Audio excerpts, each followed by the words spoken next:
잠시 눈을 감고 마음을 고요히 가라앉혀 보십시오. 오늘 우리가 함께 나눌 글은 법정 스님의 산문집 속에서 전해오는 깊은 울림입니다. 군사독재라는 억압의 시대에도 꺾이지 않았던 기계, 선량한 이웃들을 향한 따뜻한 시선, 그리고 숲과 자연에서 배운 맑은 지혜가 조용히 그러나 단단히 흐르고 있습니다. 이 시간만큼은 바쁜 일상에서 벗어나 스님의 말씀을 따라 마음의 숨을 고르고 내 안의 맑음을 다시금 발견하시기를 바랍니다. 개정판을 내며 20여 년 전에 쓴 글을 다시 읽어보니 감회가 새롭다. 1970년대 그 암울했던 군사독재 시절, 할 말을 할 수 없고 쓰고 싶은 글을 마음대로 쓸 수 없었던 숨막힌 때였다. 글 한 줄을 쓰려면 활자 밖의 행간의 뜻을 담아야 했던 그런 시절이다. 신문에는 실을 수 없는 글이 몇몇 잡지에는 실렸다. 그나마 관계기관의 눈치를 보며 거센 소리는 잡지사 안에서 미리 누그러뜨렸다. 지금은 사라지고 없지만 시의 소리 대화지가 그 시절 언론의 한 몫을 담당했었다. 이 책에 실린 글들에서 내 40대의 펄펄한 기상이 엿보여 빛바랜 사진첩을 들여다보는 느낌이다. 몇몇 친구들은 긴급 조치에 걸려 억울한 옥살이를 하면서 이 책을 읽고 많은 위로를 받았다고 했다. 이번에 개정판을 내면서 지금은 생소해진 용어와 문장에 약간의 손질을 했다. 그리고 일반 독자들에게는 지루하고 따분할 것 같아 불교 관계의 글 5편을 뺐다. 불교의 구원관 호국불교 장이불교, 벽돌을 갈아 거울을 불교의 경제윤리. 이 글들은 기회를 보아 불교에 관계된 글들을 한데 묶을 때 넣을까 한다. 요즘 신문이나 방송을 보면 그 어느 때보다도 언론의 자유를 넘치도록 누리는 것 같다. 그러나 한편 자본과 상업주의에 물든 것 같아 낯설게 느껴진다. 지난날 어려웠던 시절 꿋꿋하던 그 기계가 아쉽다. 올 겨울은 눈이 많이 내린다. 길이 막혀 보름 남짓 눈 속에 묻혀 지냈다. 시끄러운 세상 소식 보고 듣지 않아도 내가 살아가는 데는 조금도 답답하거나 불편하지 않다. 보고 듣는 일을 가려서 받아들이면 속들의 맑음이 고인다. 남쪽에서는 눈 속에 동백꽃이 피고 매화가 부풀어 오를 것이다. 겨울이 가면 찾아 나서고 싶다. 2001년 2월에서 합장 선량한 이웃들을 위하여 1970년대에 들어서면서 우리 둘레에는 부쩍 서 있는 사람들이 늘고 있다. 출퇴근 시간의 붐비는 차 안에서만이 아니라 여러 계층에서 제자리에 앉지 못한 채 서성거리는 사람들이 많다. 똑같은 자격으로 차는 탔어도 앉을 자리가 없어 자신의 두 다리로 선체 끝도 없이 실려가고 있다. 서 있는 사람들은 낯선 이방인이 아니다. 이 땅에 태어난 한 인간 존재로서 같은 뜻을 지닌 모국어를 쓰고 있는 우리 이웃들이다. 오염된 근대화의 공기를 마시면서 갈수록 구겨져만 가는 이 시대의 풍속권 안에서 함께 앓고 있는 선량한 시민이다. 그들의 체질은 유달라 이웃이 겪는 고통을 모른 채 하지 않고 같이 신음하면서 앓는다. 앉은 자가 되지 못해서가 아니라 차마 앉을 수 없는 것도 바로 이 때문이다. 그래서 그들의 눈매에는 달무리 같은 우수가 깃들기도 한다.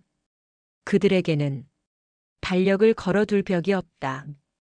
꿇어앉아 마주대할 상이 없다. 계절이 와도 씨를 뿌리지 못한다. 남의 집 처마 밑에서 지도가 붙은 수첩을 꺼내들고 다음날 하늘 표정에 귀를 모은다. 그들은 구름 조각에 눈을 파느라고 지상의 언어를 익혀두지 못했다. 그들은 뒤늦게 닿은 사람이 아니라 너무 일찍 와버린 길손이다. 그래서 서 있는 사람들은 문 밖에서 서성거리는 먼 길의 나그네다. 이 잔문집에 이름을 서 있는 사람들이라고. 붙인 것은 그런 선량한 이웃들을 생각해서다. 그들이 저마다 제자리에 앉게 되는 날, 우리들도 잃었던 건강을 되찾게 될 것이다. 말이 많으면 쓸 말이 적다는 그 말뜻을 요 근래에 와서 내 것으로 실감한다. 침묵이 깔리지 않은 말은 그저 그런 소리에 지나지 않는다. 책을 꾸미려고 하니 다시 부끄러워진다.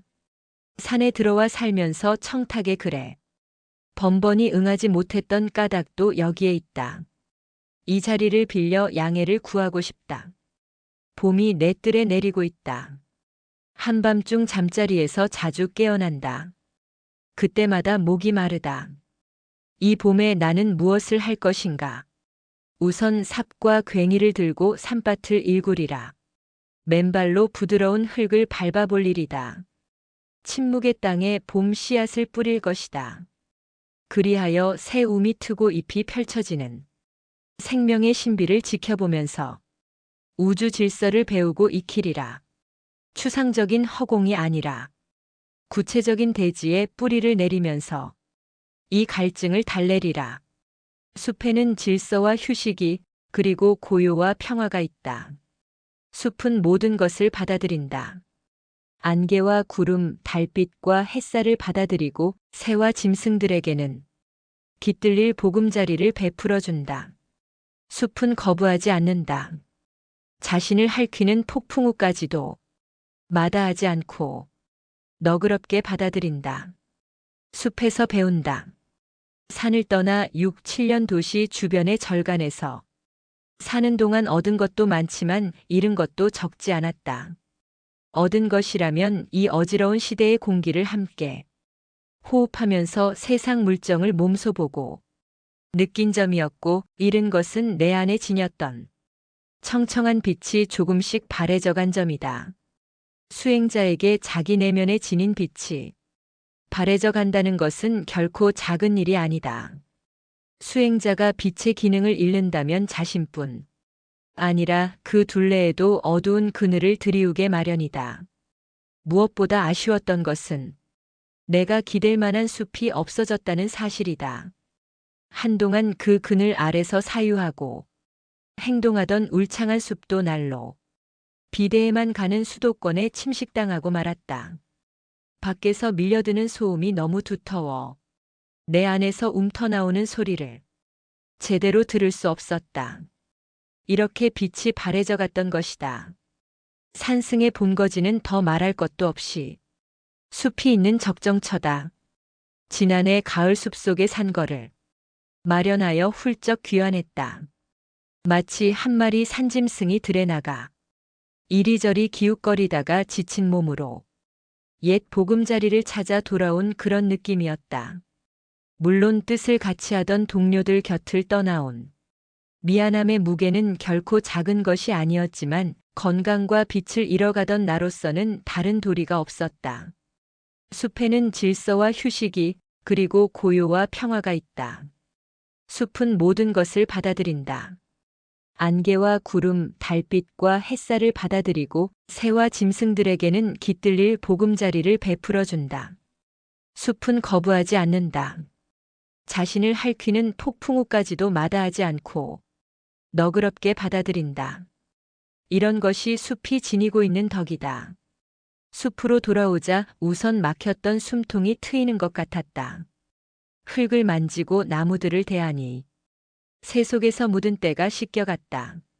맑은 바람을 쏘이고 시원한 샘물을 마시자 시들었던 내 속들이 조금씩 소생하기 시작했다. 침묵의 겨울이 지나고 봄이 와서 숲에 새로운 물감이 번지고 푸른 수액이 돌았다. 외부의 소음에 묻혀 들리지 않던 저 밑바닥의 소리들이 조금씩 들려왔다. 흙을 일구어 씨를 뿌리고 김을 매면서 손수 가꾸어 먹으니 자연의 질서에 새삼머리가 숙여진다. 흙과 나무와 물로 이루어진 자연에는 거짓이 없다. 뿌리고 가꾼 대로 거둔다는 진리를 그대로 보여준다. 그 질서 앞에서는 억지나 속임수 같은 것들이 받아들여질 수 없고 또한 그 세계 안에서는 아무것도 새롭게 고칠 게 없다. 본래 갖추어진 그대로이니까. 그저 진실로서 대하면 진실의 응답이 있을 뿐.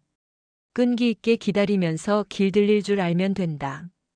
지난 봄 숲에 새 물감이 풀리고 있을 무렵, 자연의 조화를 지켜보면서 나는 여러 가지로 배운 바가 많았다. 나무들은 저마다 자기 빛깔을 잎으로 내뿜고 있었다. 그 어떤 나무도 자기를 닮으라고 보채거나 강요하지 않았다. 저마다 자기 빛깔을 마음껏 발산함으로써 숲은 찬란한 조화를 이루고 있었다. 만일 나무들이 한결같은 빛깔을 하고 있다면 숲은 얼마나 답답하고 단조로울 것인가. 그것은 얼이 빠진 채 말라버린 숲이지. 생명이 깃든 숲은 아닐 것이다. 대지에 뿌리를 내리고 허공의 가지를 펼치면서 생생하게 살아있는 나무들은 자기답게 살려고 자신의 빛깔을 내뿜고 있는 것이다. 저마다 자기 나름의 빛깔을 띠고 있기 때문에 그토록 찬란한 조화를 이룬 것이다. 날이 갈수록 그저 획일화로 치닫고 있는 오늘의 우리로서는 그 장엄한 조화 앞에 부끄러움을 느끼지 않을 수 없다. 우리에게 자연은 무엇인가? 그것은 단순한 흙과 나무와 물이 아닐 것이다. 더구나 정복의 대상은 아니다. 몇 시간만 비를 내려도 며칠만 눈이 쌓여도 벌벌 기는 우리 주제의 정복이 가당이나 한 말인가. 그 질서와 너그러움 앞에서 인간은 분수와 능력의 한계를 알고 겸손하게 배워야 한다. 인간의 배경은 피곤한 도시 문명이 아니라 그대로 놓인 자연이다. 그 안에서 우리는 사람답게 사는 법을 거듭거듭 배워야 할 것이다. 인류 역사상 위대한 종교와 사상이 교실이 아닌 숲에서 나왔다는 것은 무엇을 뜻하는가? 자연은 인간에게 영원한 어머니이다. 그런데 요 근래 우리 둘레의 자연은 무슨 구실로 말할 수 없이 파괴되어 가고 있다. 한번 파괴된 자연은 다시 회복될 길이 없기에 안타까움이 더하다. 주말 같은 때 산사 주변을 살펴보라. 거기서 우리는 오늘 이 땅의 뒤뜰을 넘어다 볼 수 있을 것이다. 그럴 때마다 나는 문득 이런 생각이 들곤 한다. 그 나라 국민의 자질은 수출이나 소득의 숫자만으로는 알 수 없다. 그들이 자연을 얼마만큼 아끼고 사랑하느냐를 그 기준으로 삼아야 할 것이다. 1976 부엌훈 가을이 저물어가니 초암에도 일손이 바쁘다. 산중에 외떨어진 암자에서 모든 일을 혼자서 해치우려면 두 다리와 양손으로는 늘 달린다. 겨울철에 뗄나무를 미리 마련하고 도량을 손질하고 또 추워지기 전에 김장도 해야 할 것이다. 이래서 두 발로 사방을 뛰어도 모자라. 발이 더 필요하다는 뜻에서 추승구족이란 말이 나온 듯 싶다. 몸은 고단하지만 내 식대로 살 수 있으므로 그런 대로 살아갈 만하다. 여럿이 한데 어울려 살면 이런 일은 나누어 가볍게 치를 수 있다. 그러나 이제는 더 어울리고 싶지 않다. 어울려 보아도 별 소득이 없었으니까. 출가 이래 나는 줄곧 대중이 많은 큰절에서만 살아왔는데 그러다 보니 근년에 이르러서는 눈에 보이고 귀에 들리는 것이 많아 자신도 모르는 사이에 잔소리꾼이 되어가는 것 같았다. 물론 한 곳에 모여 사는 것은 서로 의지하며 화합해서 살자는데 그 뜻이 있겠지만 잔소리는 너나가 함께 싫다. 그리고 요즘 승단의 분위기는 전통적인 승가 정신이 계승되어 가고 있지 않다. 어차피 홀로 뛰쳐나왔으니 또한 홀로 떨어져 나오면 그만이다. 출가 수행승의 길은 무소의 뿔처럼 홀로 가는 길이므로 먹고 사는 것이 정말 작은 일이 아니다. 자취하는 사람이면 누구나 느끼겠지만 먹는 일이 즐겁기보다는 귀찮게 여겨질 때가 많다. 먹지 않으면 병들어 쓰러질 테니 우선 그것을 면하기 위해 담아두는 것이다. 그리고 남기면 변함으로 먹어치우는 것이지 누가 혼자 먹기 위해 부지런을 떨고 솜씨를 발휘하겠는가. 잘 얻어먹으려면 흥청거리는 도시의 절간에 주저앉으면 된다. 산에 들어와 나는 식탁을 맨 먼저 만들었다. 방 안에서 바루를 펴고 공양을 하려니까 몇 번씩 드나들어야 하는 번거로움이 따랐다. 부엌에서 먹으려면 식탁이 필요했다. 헌 판자 쪽을 모아 조리대로도 쓸 수 있게 식탁을 만들고 의자는 참나무 장작으로 맞춰 놓았다. 이런 식탁에 앉아 밥을 먹으려니 문득 빠삐용의 처지가 떠올라 빠삐용 식탁이라고 이름 붙였다. 끝없이 탈출하려는 사나이, 불의와 억압의 감옥으로부터 벗어나려는 그는 무한한 시도를 통해 자신의 존재를 확인하려 했었다. 내 빠삐용 식탁 앞에는 이런 글씨가 씌어 있다. 먹이는 간단 명료하게. 말하자면 내 암자의 부엌 훈인 셈이다. 산승의 생활에 간단 명료한 것이 어디 부엌일 뿐이랴만 적어도 먹는 일에만은 번거롭고 싶지 않아. 낙서해 놓은 것이다. 어쩌다 가짓수가 많은 식탁을 대하면 생각이 흐트러져 맛을 잃게 되는 게 우리네 식성이다. 친구들은 내 간단 명료한 먹이를 보고 건강을 염려하지만 건강이란 반드시 먹는 것만으로 이루어지는 것이 아니라는 걸 나는 알고 있다. 지리산에서 한 해 겨울을 아무런 부식도 없이 순전히 소금과 간장만으로 그것도 하루 한 끼만을 먹으면서 지낸 건강한 경력을 나는 가지고 있다. 명색이 수도승이란 주제에 먹을 것 다 먹고 자고 싶은 잠 다 자면서 어떻게 수도를 한단 말인가. 우리 같은 부류들에게는 현재의 식사만으로도 고맙고 과분할 뿐이다. 날씨가 추우면 부엌에 들어가기가 머리 무겁다. 이런 내 처지를 염려하여 해인사에 있는 한 도반이 밥 지어줄 공양주를 한 사람 보내주겠다 했지만 먹이뿐 아니라 사는 것도 간단 명료히 홀가분하게 살고 싶어 모처럼의 호의를 사양하고 말았다. 1977 불이람의 편지. 산정에 떠오른 아침 햇살이 눈부십니다. 겨울 숲처럼 까칠한 새소리가 들려옵니다. 며칠 동안 찬바람이 숲을 울리더니 오늘은 잠잠합니다. 이곳 조계산은 단조로운 산이면서도 바람이 많습니다. 처음 이 산에 들어왔을 때는 가랑잎을 휘몰아가는 바람소리 때문에 자다가도 몇 번씩 깨곤 했지요. 저 아래 골짜기에 자리 잡은 큰 절은 덜하지만 올이 남짓 올라와 있는 우리 불이람은 시야가 트인 대신 늘 바람소리를 들어야 합니다. 겨울철은 더욱 그렇습니다. 그런데 이 바람소리에서 나는 문득문득 내 근본을 확인하는 경우가 있습니다. 무량겁을 두고 정착함 없이 흘러다니는 바람, 늘 움직임으로써 살아가는 바람, 바람은 멈추면 죽습니다. 그것은 바람이 아니지요. 구도의 길도 바람 같은 것이 아닐까요? 끝없이 찾아 나서는 데서 삶의 의미를 거듭거듭 다지는 나그네 길. 날마다 좋은 날이란 말도 있듯이 날마다 새롭게 피어날 수 있는 새날이어야지 그날이 매양 그날이라면 늪에 갇힌 물처럼 썩게 마련입니다. 물도 바람처럼 흘러야 살 수 있습니다. 운수라는 말에는 매인대 없이 홀가분하게 여기저기 떠돌아다니면서 산다는 뜻보다도 늘 살아서 움직이라는데 본질적인 의미가 있어야 합니다.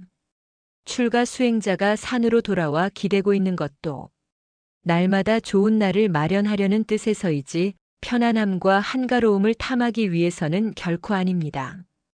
편하고 한가함은 구도가 아닙니다. 하기야 산으로 돌아올 그 무렵에는 몇 해를 두고 모자라던 잠이나 수풀에 묻혀 실컷 자고 싶은 생각도 없지 않았습니다. 그런데 막상 암자를 짓고 살아보니 그럴 수가 없었습니다. 그것은 적어도 양심의 문제였습니다. 오늘 이 시대가 태평성세라면 몰라도 늘 맞서 있는 현실이 아닙니까? 불의와 의가, 악과 선이, 어두운 것과 밝은 것이, 증오와 사랑이. 외부적인 현실도 현실이지만 내 안에서 맞서 갈등하고 있는 내면의 현상도 극복하고 정리해야 할 과제입니다. 산에 돌아와 살면서 나는 우선 나 자신을 시험하기로 했습니다. 얼마만 한 기능과 잠재력이 있는지 확인해야 했습니다. 처음에는 거의 원시적인 상태 속에 나를 던져보았습니다. 먹고 사는 게 어떤 것인가를 아는 데는 많은 시간이 걸리지 않았습니다. 서툴고 어설픈 것도 세월이 흐르니 자리가 잡혀갔습니다. 그리고 불필요한 관계를 가지치기 하는 일은 나 자신의 떠남을 통해서 이루어질 수 있었습니다. 그동안 나는 어떤 악조건 아래서도 홀로 살 수 있는 힘을 길렀습니다. 산에는 맑은 이웃이 있습니다. 무심한 나무들이 있고 다람쥐와 꿩과 토끼와 노루 같은 선한 것들이 나를 정결하게 만들어줍니다. 암자 둘레에 자생하고 있는 대숲과 난초와 차나무들이 내 일상에 물기를 보태줍니다. 이따금 나를 불쾌하게 만드는 일이 덜어 있습니다.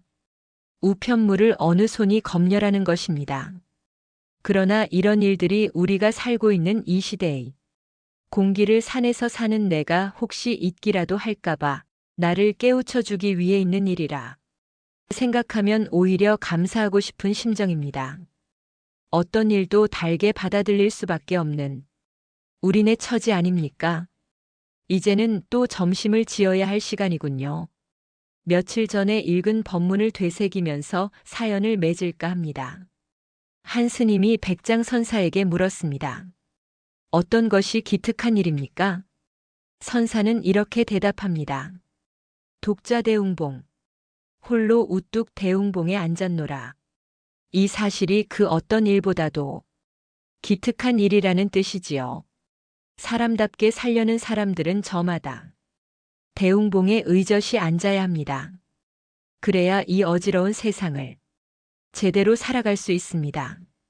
새해는 우리 모두에게 날마다 좋은 날이 되었으면 합니다. 1977 직립보행. 오늘은 볼 일이 좀 있어 세상 바람을 쐬고 돌아왔다. 산에서 가장 가까운 도시래야 140리밖에 있는 광주시. 늘 그렇듯이 세상은 시끄러움과 먼지를 일으키며 바쁘게 돌아가고 있었다. 우체국에서 볼 일을 마치고 나온 걸음에 시장에 들러 찬거리를 좀 사고 눈 속에서 신을 털신도 한 켤레 골랐다. 그리고 화장품 가게가 눈에 띄길래 손튼데 바르는 약도 하나 샀다. 돌아오는 길에는 차 시간이 맞지 않아 다른 데로 가는 차를 타고 도중에 내려 30리 길을 걸어서 왔다. 논밭이 텅 빈 초겨울의 들길을 휘적휘적 걸으니 차 속에서 찌뿌드드 하던 머리도 말끔히 개어 상쾌하게 부풀어 올랐다. 걷는 것은 얼마나 자유스럽고 주체적인 동작인가. 밝은 햇살을 온몸에 받으며 상쾌한 공기를 마음껏 마시고 스적스적 활개를 치면서 걷는다는 것은 참으로 유쾌한 일이다. 걷는 것은 어디에도 의존하지 않고 내가 내 힘으로 이동하는 일이다. 흥이 나면 휘파람도 불 수 있고 산수가 아름다운 곳에 이르면 걸음을 멈추고 눈을 닦을 수도 있다. 길벗이 없더라도 무방하리라. 치수가 맞지 않는 길벗은 오히려 부담이 되니까 좀 허전하더라도 그것은 나그네의 체중 같은 것. 혼자서 걷는 길이 생각에 몰입할 수 있어 좋다. 살아온 자취를 되돌아보고 앞으로 넘어야 할 삶의 고개를 헤아린다. 인간이 사유하게 된 것은 모르긴 하지만 걷는 일로부터 시작됐을 것이다. 한 곳에 멈추어 생각하면 맴돌거나 망상에 사로잡히기 쉽지만 걸으면서 궁리를 하면 막힘없이 술술 풀려 깊이와 무게를 더할 수 있다. 칸트나 베토벤의 경우를 들출 것도 없이 위대한 철인이나 예술가들이 즐겨 산책길에 나선 것도 따지고 보면 걷는 데서 창의력을 일깨울 수 있었기 때문일 것이다. 그런데 언제부턴가 우리들은 잃어가고 있다. 이렇듯 당당한 직립보행을 인간만이 누릴 수 있다는 그 의젓한 자세를 더 말할 나위도 없이 자동차라는 교통수단이 생기면서 우리들은 걸음을 조금씩 빼앗기고 말았다. 그리고 생각의 자유도 서서히 박탈당하기 시작했다. 붐비는 차 안에서는 긴장을 풀 수 없기 때문에 생각을 제대로 펴나갈 수가 없다. 이름도 성도 알 수 없는 몸뚱이들에게 떠밀려 둥둥 떠 있어야 한다. 그리고 운전기사와 안내양이 공모하여 노상 틀어대는 소음 장치 때문에 우리는 머리를 비워주어야 한다. 차가 내뿜는 매연의 독소는 말해봐야 잔소리이니 덮어두기로 하지만 편리한 교통수단이라는 게 이런 것인가. 편리한 만큼 우리는 귀중한 무엇인가를 잃어가고 있다. 30리 길을 걸어오면서 이 넓은 천지에 내 몸 하나 기댈 곳을 찾아 이렇게 걷고 있구나 싶으니 새나 짐승, 곤충들까지도 그 귀소의 길을 방해해서는 안 되겠다는 생각이 들었다. 그들도 저마다 기댈 곳을 찾아 부지런히 길을 가고 있을 테니까 나는 오늘 차가 없어 걸어온 것을 고맙고 다행하게 생각한다. 내가 내 길을 내 발로 디디면서 모처럼 직립보행을 할 수 있었다. 언젠가 읽었던 한 시인의 글이 생각난다. 현대인은 자동차를 보자 첫눈에 반해 그것과 결혼하였다.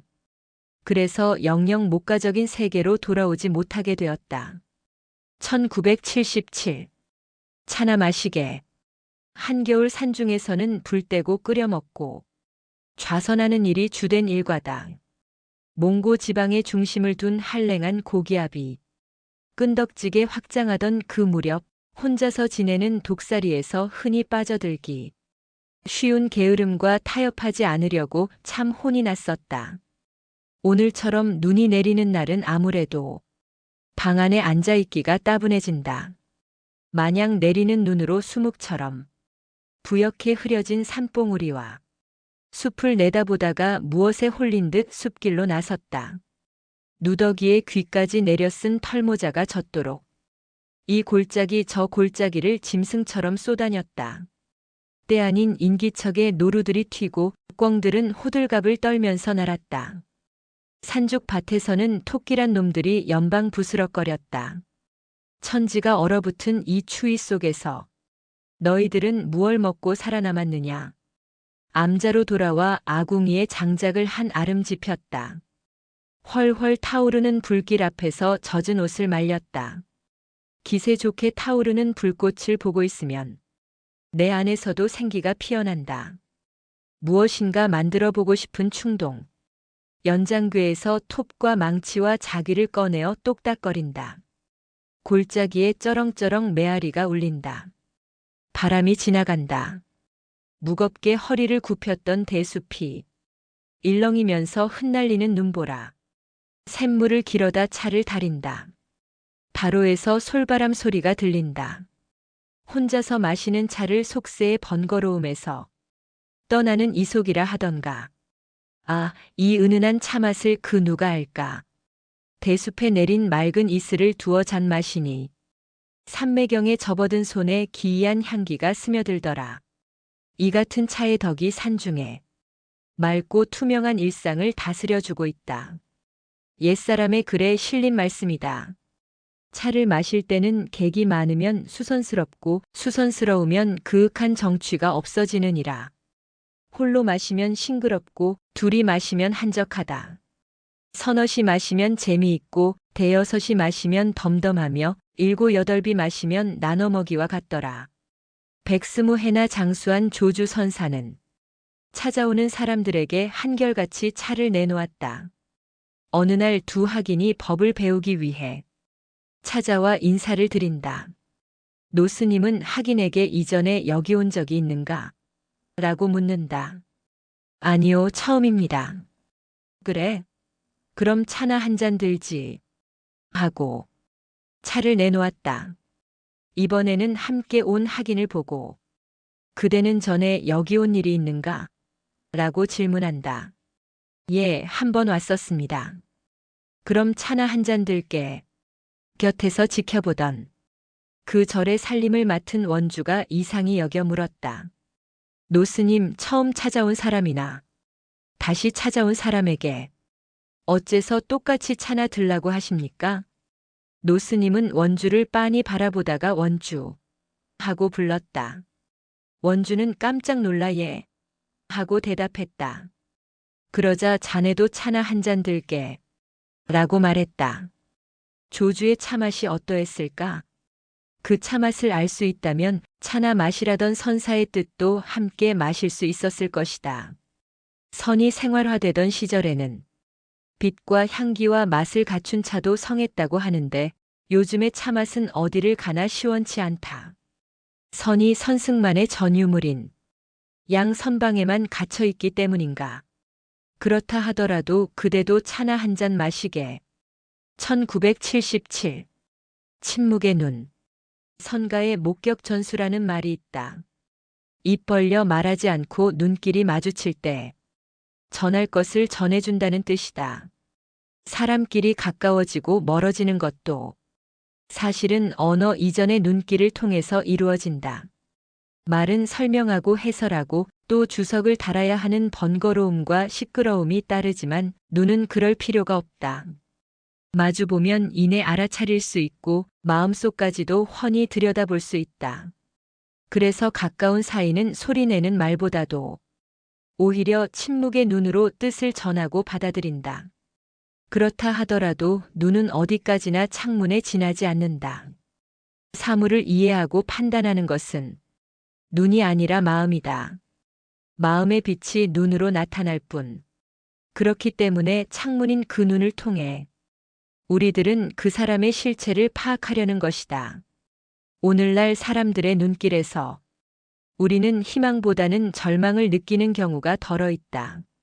무엇을 생각하는지 초점을 잃고 몽롱하게 흐려있는 눈, 출세를 위해 약삭빠르게 처신하느라고 노상 흘깃흘깃 곁눈질을 하는 눈, 앉은 자리가 편치 않음인지 불안하고 초조해하는 눈, 자기 뜻에 거슬리면 잡아먹을 듯 살기 등등한 그런 눈을 대할 때 우리는 살맛을 잃는다. 부와 권력을 가진 자들의 오만하고 차디찬 눈초리는 그래도 견뎌낼 수 있다. 하지만 억울한 일을 당하고도 어디에 호소할 길마저 없는 사람들의 그 불행한 눈만은 도저히 견뎌낼 수가 없다. 하늘을 바라보고 땅을 굽어보는 그 눈이 우리들의 양심을 찌르고 있기 때문이다. 실컷 불임을 당하다가 아무 죄도 없이 죽으러 가는 소의 억울하고 슬픈 그 눈을 보라. 그러나 쇠고기 없이는 밥을 못 먹는 사람들은 그 눈이 표현하고 있는 생명의 절규를 읽어내지 못한다. 나만 맛있게 잘 먹고 잘 살면 그만이니까. 생택쥐 페리의 인간의 대지에서 조종사인 한 사나이는 비행기 사고로 조난을 당한다. 영하 40도의 추위 속에서 먹지도 못한 채 며칠을 걷다가 쓰러져 가물가물 사경을 헤맨다. 그때 문득 아내의 얼굴이, 동료들의 얼굴이 떠오른다.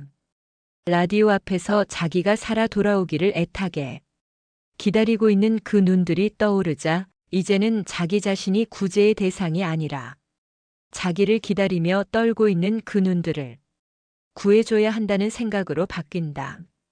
그들의 슬픔과 기쁨이 자기 손에 달린 것이다. 이렇게 해서 그는 마침내 그들 곁으로 돌아간다. 아내와 친구들의 맑은 눈이 그를 살려낸 것이다. 맑고 선량하고 고요한, 그래서 조금은 슬프게 보이는 눈이 우리 곁에 있다는 것은 하나의 구원일 수 있다. 10여 년 전 산길에서 우연히 마주친 한 수녀님의 눈을 나는 두고두고 잊을 수가 없다. 그 눈길과 마주쳤을 때 내 안에서는 전율 같은 것이 일어났다. 그것은 아득한 전생부터 길이 들어온 침묵의 눈이었다. 그 눈은 밖으로 내닫기만 하는 현대 여성의 들뜬 눈이 아니라 자기 자신을 안으로 다스리는 맑고 고요한 수행자의 눈이었다. 진실한 수행자의 눈은 안으로 열려 있다. 내면의 길을 통해 사물과 현상 너머의 일까지도 멀리 내다볼 줄 안다. 그때의 그 눈길이 때때로 나 자신을 맑게 정화시켜주고 있다. 영원한 여성이 우리를 이끌어 올린다는 말은 조금도 빈말이 아닐 것 같다. 1976. 해도 너무들 한다. 사람이 살 만큼 살다가 인연이 다해 세상을 떠나게 되면 그 유일한 증거로 차디찬 육신을 남긴다. 혼이 나가버린 육신을 가리켜 어감은 안 좋지만 시체라고 부른다. 육신을 흔히 영혼의 집이니 그림자니 하며 그럴듯하게 표현하고 있지만 평소에는 그것을 모른다. 막상 우리 곁에서 누군가 떨어져 나갔을 때 비로소 그 말을 실감할 수 있다.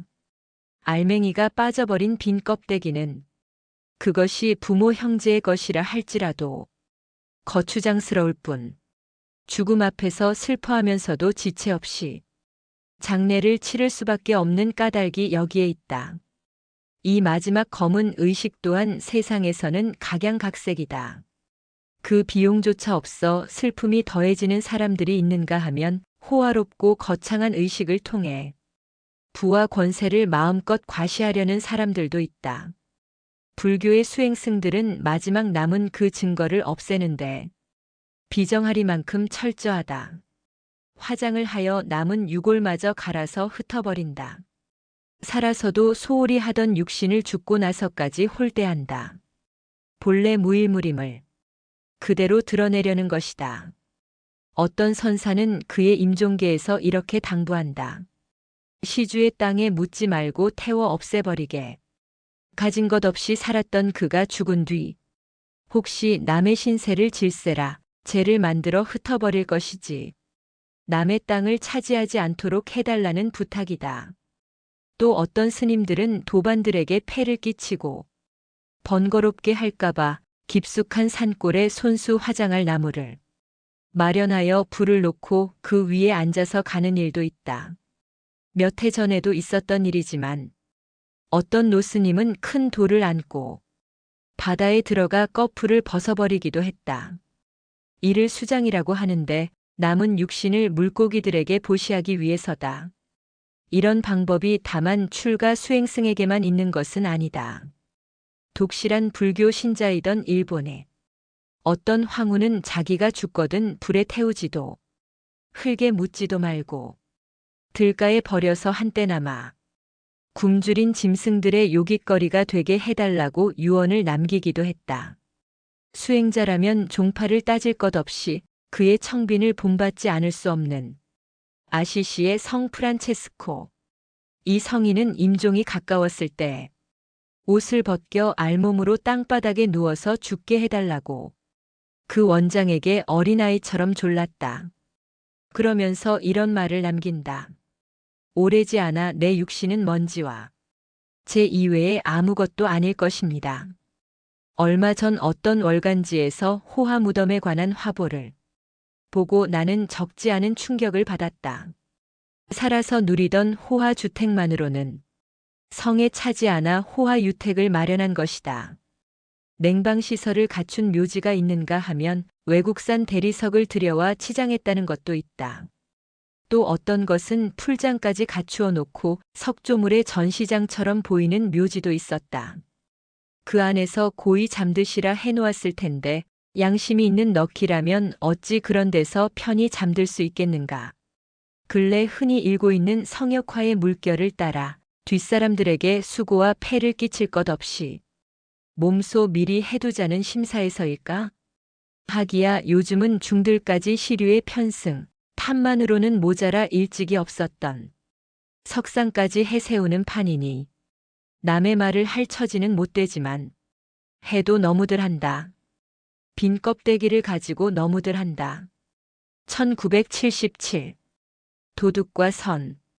어떤 고을에 나이든 도둑이 있었다. 이 세상을 떠날 날이 가까워지자 오랜 세월을 두고 갖은 고생 끝에 익히고 쌓아온 도둑의 비법을 그대로 묵혀둘 수가 없었다. 자식에게만이라도 그 비법을 전해주고 싶었다. 어느 날 밤 늙은 도둑은 아들을 데리고 밤이슬을 맞으러 나갔다. 요즘 같으면 텔레비전 프로그램을 보고 그 시간을 정하겠지만 옛날 일이라 칠흑 같은 금은밤을 택했다. 물론 호화주택이란 말이 나오기 전이므로 담이 높으면서도 도사견이 없는 그런 집을 고르면 되었다. 둘이는 평소에 익혀둔 날랜 동작으로 밤을 넘었다. 물건을 넣어두는 고방으로 직행. 고방에는 커다란 뒤주가 하나 있었다. 도둑은 뒤주 문을 열고 아들을 안으로 들여보낸 후 무슨 심사에선지 문을 닫고 곁에 있던 자물쇠로 채웠다. 그러고 나더니 큰 소리로 도둑이야 라고 외치면서 담 밖으로 달아나 버렸다. 때 아닌 도둑이라는 소리에 놀란 집안은 발칵 뒤집힐 수밖에. 그때 그 집안 식구들 못지않게 놀라고 당황한 것은 젊은 도둑이었다. 꼼짝없이 당하고 말았구나 싶으니 앞길이 막막했다. 한편 자기를 이 지경에 몰아넣은 아버지에 대해서 끓어오르는 분노를 참을 수가 없었다. 그는 어떻게 해서든지 이 궁지를 벗어나 아버지에게 분풀이를 하리라 굳게 마음먹었다. 국리 끝에 그는 쥐가 뒤주를 쏘는 신용을 하였다. 그 집 주인은 문이 열린 고방에 들어와 살폈으나 아무런 기척도 없어 두리번거리고 있던 참인데 뒤주를 쏘는 소리를 듣고 쥐나 잡으려고 뒤주 문을 열었다. 그 순간 젊은 도둑은 훌쩍 뛰쳐나와 도망을 쳤다. 그는 어둠 속을 달아나면서 길가에 있는 우물에 커다란 돌을 하나 던져 넣었다. 뒤쫓아오던 사람들은 풍덩 하는 소리를 듣고 도둑이 우물에 빠진 줄 알고 더 쫓으려 하지 않았다. 숨이 차 헐떡거리면서 집으로 도망쳐온 아들은 먼저 돌아와 태평하게 앉아있는 아버지를 보고 원망의 소리를 하려고 했다.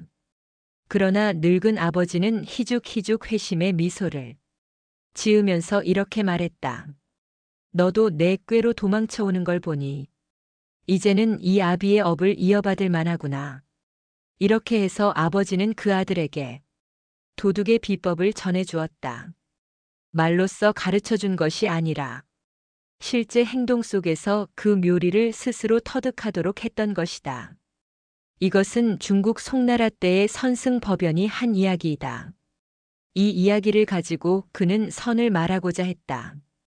즉 선이란 밖에서 얻어들은 지식이나 이론으로서가 아니라 자신의 구체적인 체험을 통해 스스로 깨닫는 일이다.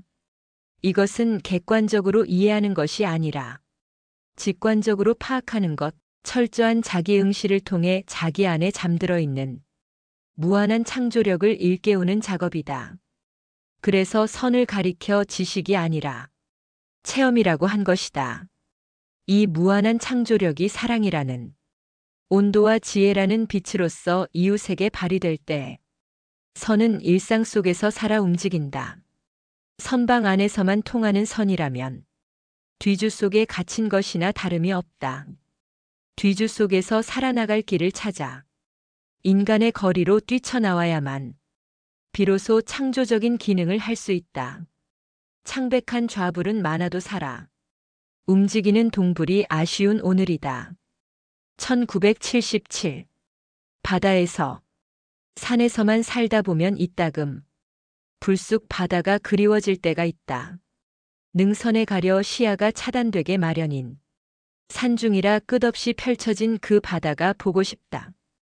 지난 겨울 동해안에서 보내온 한 장의 엽서를 보고 문득 바다를 찾아가고 싶은 강한 충동을 받았었다. 한 곳에 머물면서 수행하는 안거 기간만 아니었다면 아마 그날로 바다를 찾아 나섰을 것이다. 물미역을 먹을 때 나는 해안선에 밀려드는 물결 소리와 갈매기 울음소리를 함께 들을 수 있었다. 그리고 소금기가 밴 신선한 갯바람도 온몸에 받곤 했다. 또 안거가 끝나는 그 이튿날 첫 차를 타고 바다를 보러 가리라고 기대에 부풀기도 했다. 빛깔이 없는 한겨울 벌거벗은 나무숲에 묻혀 있으면 마른 밥만 먹는 것 같아서 빡빡한 느낌이 든다. 조계산에서 가까운 바다는 200여 리 밖에 있는 여수. 이름 그대로 물이 맑은 곳이다. 한려수도의 봄바다는 평화롭고 아름답다. 잔잔한 바다에 졸듯이 떠있는 예쁜 섬들, 고깃배가 듬성듬성 물새처럼 한가로이 움직이고 있는 모습은 이 세상 것 같지 않게 평화롭다. 바다라기보다는 하나의 호수 같다. 여수에서 충무로 가는 뱃길. 모처럼의 바다를 객실에 들어앉아 있을 수가 없어. 줄곧 갑판 위에 나와 산에 갇혔던 눈길을 씻었다. 숲의 절은 숨결을 바닷바람으로 실컷 환기하였다. 때로는 갈매기가 두엇 앞서거니 뒤서거니 뱃길을 따르기도 했다. 이런 갈매기를 보고 있노라면 최인훈의 소설 광장에 나오는 그 항해가 연상된다. 남쪽도 북쪽도 선택하지 않고 차라리 낯선 중립국을 향해 떠나는 1950년대 상처 입은 이 땅의 젊음들. 그들이 택한 것은 중립이라는 다른 체제가 아니라 끝이 없는 바다였을 것이다. 그 어떤 이념이나 체제도 미칠 수 없는 드넓은 자유의 바다. 주인공 이명주는 영원한 바다에 살고 싶어 중립국행에서조차 뛰어내린다. 중립국을 택해 떠나간 형제들의 그 뒤 소식을 우리는 알 길이 없다. 그들은 지금 어디서 무얼 하며 살고 있을까? 오늘의 남과 북을 어떻게 바라보고 있을까? 까맣게 잊혀진 형제들. 바다는 모든 강물을 받아들인다. 강물이 바다에 섞이면 그 이름에서 벗어난다. 그저 한바다일 뿐 영원한 생명을 지니고 출렁거린다. 그리고 바다는 어떠한 것을 받아들일지라도 비좁아지지 않는다. 그것은 너그러운 품 안, 그래서 바다는 구원의 모성이다. 영도의 태종대에 서면 툭 트여 아무것도 걸리적거리지 않는 바다를 볼 수 있어 좋다. 일망무제의 바다에서 구질구질한 일상은 자취 없이 사라진다. 수평선에서 태고적 대자연을 본다. 영원에 이어진 현재의 내 존재를 의식한다. 아무렇게나 살아버릴 수 없는 지엄한 내 생애가 지금 여기 이렇게 있는 것이다. 모든 고정관념에서 벗어나 새롭게 내디딜 수 있는 지평이 열린다. 우리들이 살기 위해서 모여드는 도시는 날마다 죽어가고 있다. 그러나 바다는 항상 살아서 출렁거린다. 살아있는 생명의 바다는 찍히고 닳아버린 우리들을 되살아나게 한다. 바다여, 영원한 생명의 바다여, 끊임없이 출렁거리면서 오늘의 우리를 소생시키라. 내일을 더욱 밝고 건강하게 하라. 1977. 서울은 순대속. 오랜만에 서울길에 올랐다. 여기서부터 우리의 서울입니다라고 써붙인 표지판 너머로 부옇게 흐려진 공기층이 시야에 들어왔다. 길목에서는 여전히 무장 군인과 경찰관이 차를 세워놓고 검문을 한다. 번쩍이는 눈이 한 사람 한 사람의 얼굴을 훑는다. 1970년대 삼엄한 서울의 관문이라는 느낌이다. 차가 몇 대씩 밀려 한참을 기다려야 했지만 승객들은 짜증스런 표정을 짓는 일도 불평 한마디 입 밖에 내는 일도 없었다. 역시 국민총화가 잘 되어 있구나 싶었다. 이만한 일에 신경을 쓰다가는 서울이라는 특별시에서 살 수 없기 때문일 것이다. 차가 한남동에 들어서자 막히기 시작했다. 사람과 차들이 고개를 하듯 용하게 잘들 빠져다닌다.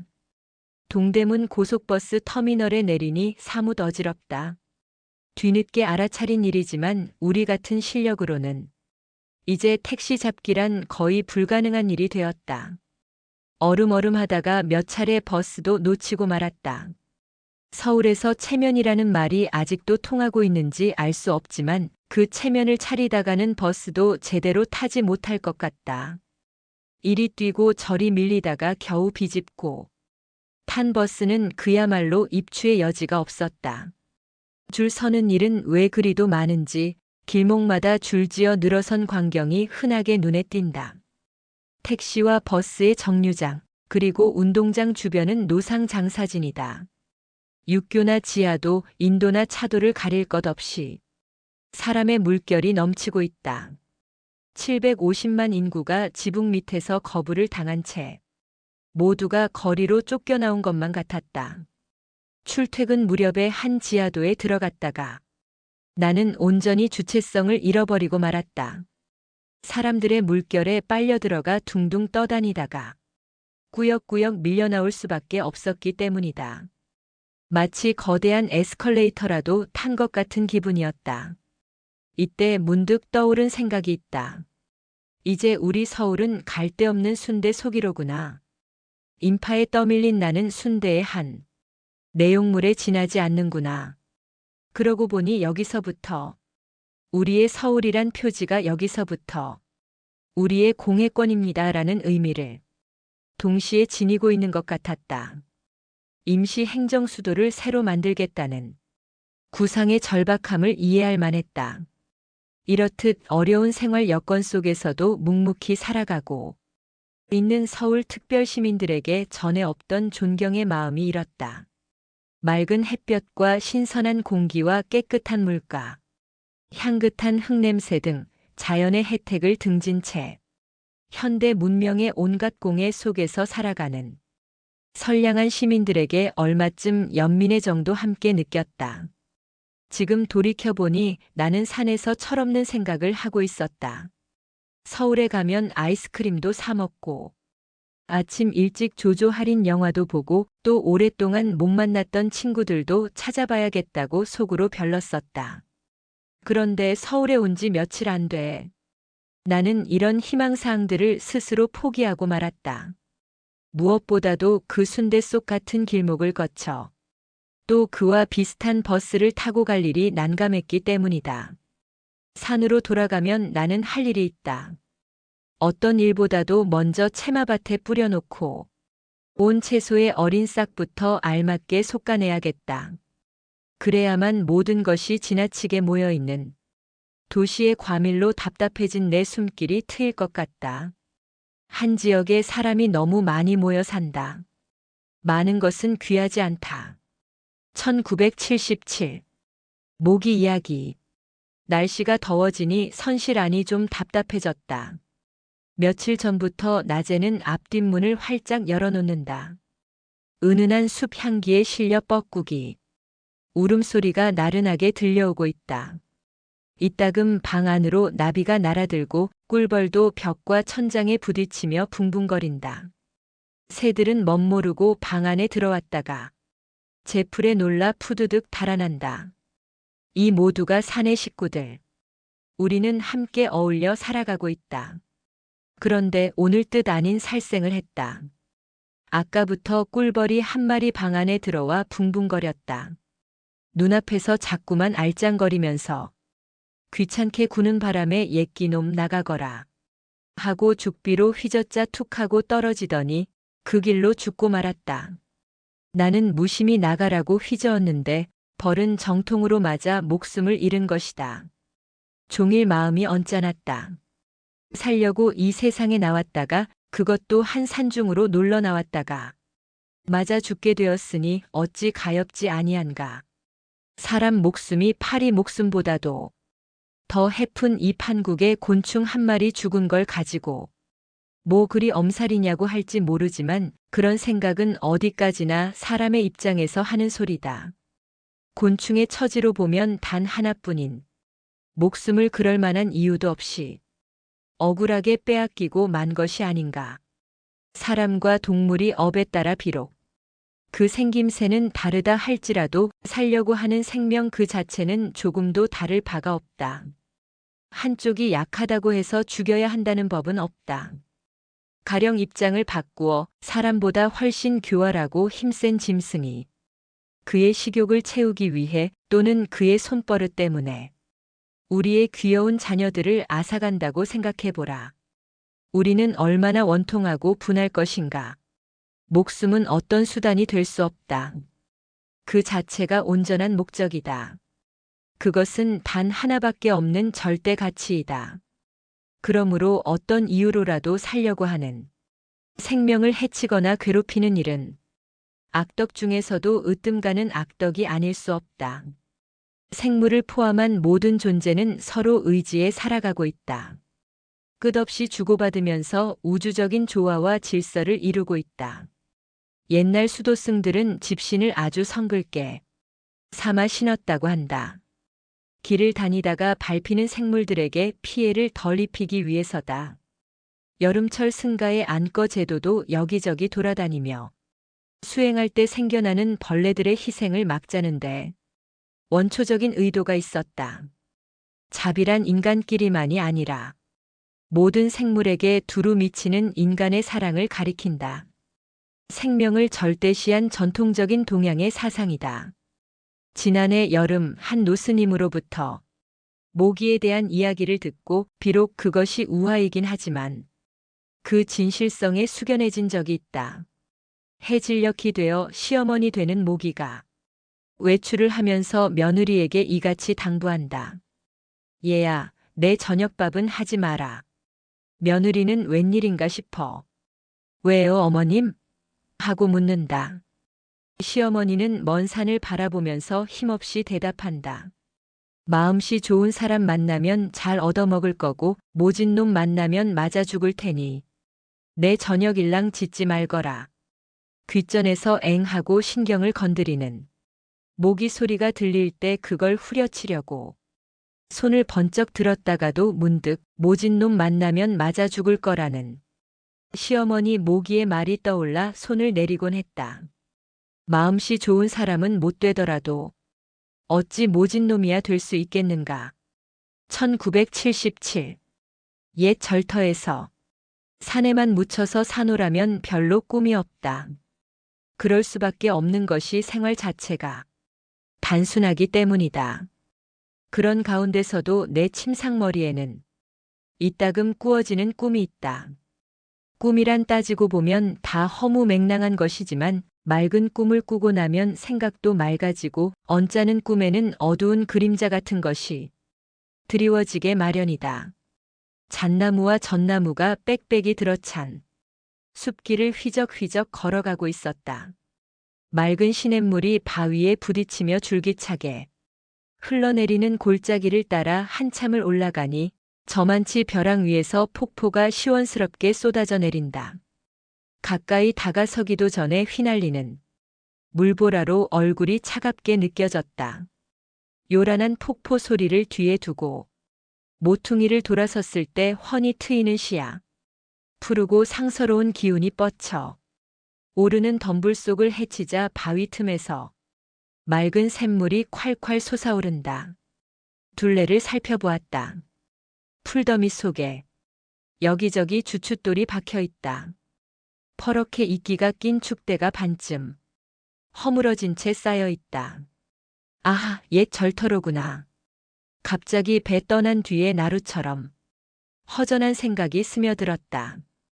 지붕에 잡초를 잔뜩 이고 있는 곧 허물어질 것 같은 전각이 한 채 눈에 띈다. 비바람에 사갔는지 문종이가 너덜너덜하다. 조심스럽게 문고리를 잡아당긴다.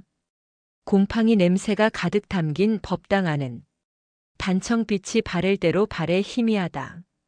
언뜻 보니 맞은 쪽 탁자 위에 오래된 불상인 듯 얼마쯤 금박이 벗겨져 나간 좌불이 한 분 계신다. 불상을 대하자 그 자리에 엎드려 예배를 드렸다. 향과 꽃을 올리는 발길들이 끊어진 빈절에 부처님만 홀로 계시는구나 싶으니 서글픈 생각이 들었다. 무수히 예배를 드리면서 고사무거승을 되뇌었다. 그러자 홍안의 기골이 늠름한 노장님 한 분이 나타나 종을 쳤다. 그 소리에 눈을 떴다. 아랫절에서 울려오는 새벽 종소리였다. 이것이 지난밤에 내가 꾼 꿈이다. 꿈치고는 너무나 사실적이라 깨고 나서도 꿈인지 생시인지 어리벙벙했다. 나는 이와 비슷한 꿈을 몇 차례인가 꾼 적이 있다. 그때마다 문득문득 옛 절터를 찾아가고 싶은 충동으로 들뜨곤 했다. 지난해 가을 보조암터를 찾아갔을 때 축대와 돌층계만 남은 자취를 보고 세월의 덧없음에 감회가 무량했었다. 고려 중엽 최씨 일파의 무단독재가 살기 등등하게 설치던 시절 보조 국사 진울은 남으로 내려와 이 암자를 짓고 머물렀다. 그 암자가 이제는 풀더미 속에 빈터만 남은 것이다.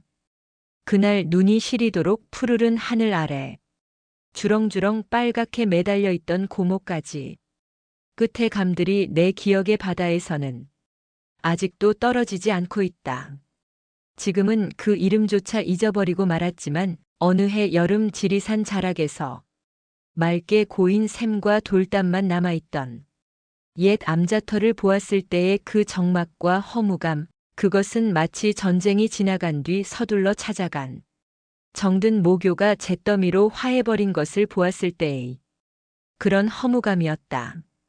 그때 그 암자터에 쓸쓸히 피어있던 달맞이 꽃이 이 여름에도 내 기억에 터전에서 피고 있다. 여름이 가면 나는 오늘 새벽 꿈에 본 그 절터를 찾아 나설 것이다. 거기 고인 샘물로 오늘의 이 갈증을 달래리라. 1977. 날마다 좋은 날. 산다는 것은 비슷비슷한 되풀이만 같다. 하루 세 끼 먹는 일과 자고 일어나는 동작, 출퇴근의 규칙적인 시간 관념 속에서 오늘이 가고 내일이 온다. 때로는 사랑도 하고 미워도 하면서 또는 후회를 하고 새로운 결심을 하면서 살아가고 있다. 노상 그날이 그날 같은 타성의 늪에서 허우적거리면서 시작도 끝도 없이 흘러간다. 이와 같은 반복만이 인생의 전부라면 우리는 나머지 허락받은 세월을 반납하고서라도 도중에서 뛰어내리고 말 것이다. 그러나 안으로 유심히 살펴보면 결코 그날이 그날일 수 없다. 오늘의 나는 어제의 내가 아니다. 또한 내일의 나는 오늘의 내가 고스란히 이어지는 것이 아니다. 사람이란 다행히도 그 자리에 가만히 놓여있는 가구가 아니며 앉은 자리에서만 맴돌도록 만들어진 시계 바늘도 아니다. 끝없이 변화하면서 생성되는 것이 생명 현상이므로 개인의 의지를 담은 노력 여하에 따라 그 인생은 얼마든지 달라질 수 있다. 운문선사가 보름날의 법회에서 제자들에게 말했다. 15일 이전은 그대들에게 묻지 않겠다. 15일 이후에 대해서 한마디 일러보라. 한번 지나가 버린 과거사는 묻지 않을 테니 그 대신 앞으로 어떻게 살 것인가를 생각해 보라는 말일 것이다. 여럿의 얼굴을 쭉 훑어보았지만 하나같이 꿀먹은 벙어리였다. 이윽고 선사는 자신이 대답할 수밖에 없었다. 일일시호일. 날마다 좋은 날. 하루하루가 있어도 그만, 없어도 그만인 그런 시들한 날이 아니라 늘 새로운 날이라는 뜻이다. 철저한 자각과 의지적인 노력으로 거듭거듭 태어나기 때문에 순간순간이 늘 새로운 것이다. 타성의 늪에서 허우적거리는 사람은 하루 24시간의 불임을 당한다. 그러나 주어진 인생이 자기 자신에게 무엇을 요구하고 있는가를 매 순간 자각하는 사람은 그 24시간을 부릴 줄 안다. 한쪽은 비슬비슬 끌려가는 삶이고 다른 한쪽은 당당하게 자기 몫을 이끌고 가는 인생이다. 천이면 천, 만이면 만이 저마다 각기 다른 얼굴과 목소리를 지니고 있음은 무엇을 뜻하는가? 우리는 여럿이 어울려 살아가고 있는 이 세상에서 자신의 특성을 펼쳐 우주적인 조화를 이루도록 초대받은 나그네들이다. 두 사람의 예수나 똑같은 석가모니는 필요가 없다. 개성과 기능이 각기 다른 사람끼리의 조화가 필요한 것이다. 그러므로 사람은 저마다 세상에서 새로운 존재다. 이와 같은 인간의 특성과 기능을 무시하고 왜곡으로만 몰고 가려는 이념이나 주의 주장이 있다면 그것은 인류사를 되돌리려는 반시대적인 억지에 지나지 않는다.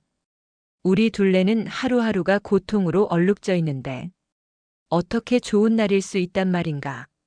그렇기 때문에 고통 속에서 생의 의미를 찾아야 한다. 우리의 삶은 도전을 받고 그것을 극복하려는 의지력에 의해 의미가 주어진다. 날마다 좋은 날을 맞으려면 모순과 갈등 속에서 삶의 의미를 캐내야 한다. 하루하루를 남의 인생처럼 아무렇게나 살아버릴 것이 아니라 내 몫을 새롭고 소중하게 살려야 한다. 되풀이되는 범속한 일상을 새롭게 심화시키는 데서 좋은 날은 이루어진다. 1977. 빈뜰. 달의 헌에서 살던 때였다. 뜰에는 몇 그루의 장미꽃이 피어 담담하던 내 일상의 빛과 향기를 드리워 주었다. 아침 이슬을 머금고 갓 피어난 한 송이 꽃을 대했을 때 말문이 막히고 눈과 귀가 멀려고 했다. 지극한 아름다움 앞에서 전율을 느끼던 그런 시절이었다. 장미가시에 찔린 데가 덧나 사뭇 불안해하면서 병원을 찾아다니던 때도 바로 그 무렵이었다. 아름다움 속에도 가시가 있었던 것이다. 어디 가시뿐이랴. 풍뎅이와 진딧물이 항상 아름다움을 괴롭힌다. 하루는 절에서 일하는 일꾼이 분무기를 메고 채소밭 쪽에서 오는 걸 보고 장미에도 진딧물 약을 좀 뿌려달라고 부탁했다. 밖에 나갔다가 돌아와 보니 잎들이 시들시들 처져 있었다. 약을 너무 진하게 타서 그러려니 했는데 다음 날은 까맣게 타들어가면서 잎이 떨어졌다. 마음씨는 착하지만 머리를 몹시 아끼는 우리 조서방께서 제초제를 진딧물약으로 잘못 알고 뿌린 탓이었다. 월남전에서 그토록 무성한 정글도 말라버리게 한 고엽제를 전쟁터가 아닌 화단에 썼던 것이다. 아름다움이 죽임을 당하는 것을 내 눈으로 지켜보면서 안타까워했다. 길들인 것에 대한 아픔이었다. 뇌출혈 같은 아픔. 그 일이 있은 후부터 내 뜰에서는 꽃을 가꾸지 않기로 했다. 장미 곁에 소담스레 피어있던 페랭이까지도 포기째 떠다가 큰 절에 옮겨 심었다. 이렇게 해서 나는 빈뜰을 지니게 되었다. 빈뜰을 바라볼 때면 내 속뜰에서는 마른 바람이 일었다. 그것은 아무것도 들어있지 않은 빈 항아리를 대할 때처럼 서운하면서도 넉넉한 그런 느낌이었다. 산으로 돌아온 후에도 나는 꽃 같은 걸 심지 않기로 했다. 창밖에 파초나 심어 여름에 햇볕을 가리리라 마음먹었다. 그런데 집터를 고를 때부터 둘레에 달맞이 꽃이 듬성듬성 자생해 있었다. 그러던 것이 이제는 여름철만 되면 온 뜰에 무더기로 피어나 한꺼번에 수만 송이의 꽃을 보게 되었다. 6월 어느 날 아침 뜰에 나가니 안개가 자욱이 서려 있었다. 얼핏 보니 안개 속에 노랑나비 몇 마리가 달맞이 잎새에 붙어 있었다. 웬 노랑나비인가 싶어 자세히 들여다봤더니 간밤에 처음으로 피어난 꽃이었다. 달맞이 꽃은 해질녘에 핀다. 저녁 예불을 마치고 뜰에 나가면 수런수런 여기저기서 꽃들이 문을 연다. 투명한 빛깔을 보고 있으면 그 얼까지도 환히 들여다 보이는 것 같다. 밭꽃처럼 저녁에 피는 꽃이라 그런지 애처로운 생각이 든다. 혼자서 피게 할 수 없어 여름내. 나는 어둠이 내리는 뜰에서 한참씩을 서성거렸다. 그 애들이 없었더라면 여름에 내 뜰은 잠옷 삭막했겠다는 생각이 뒤늦게 들었다. 마른 바람이 불어오자 꽃들은 앙상한 줄기에다 씨를 남긴 채 자취를 감추어 갔다.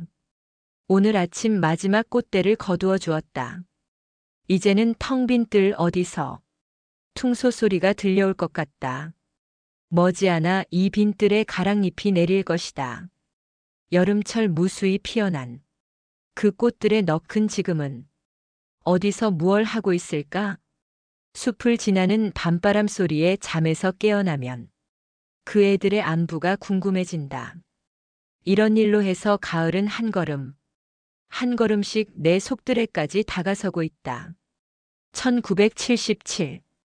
오늘 우리가 함께한 글은 스님의 맑은 정신과 고요한 마음, 그리고 숲과 자연에서 배운 지혜를 일깨워 주었습니다.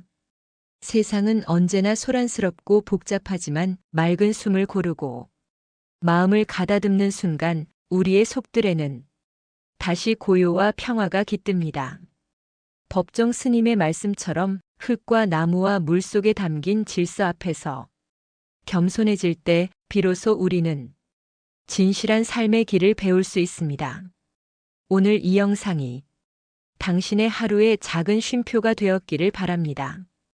끝까지 함께 해주셔서 감사합니다. 구독과 좋아요, 알림 설정으로 앞으로도 더 많은 울림을 함께 나누시길 바랍니다. 모든 이웃들에게 평화와 자비가 가득하기를 발언합니다. 합장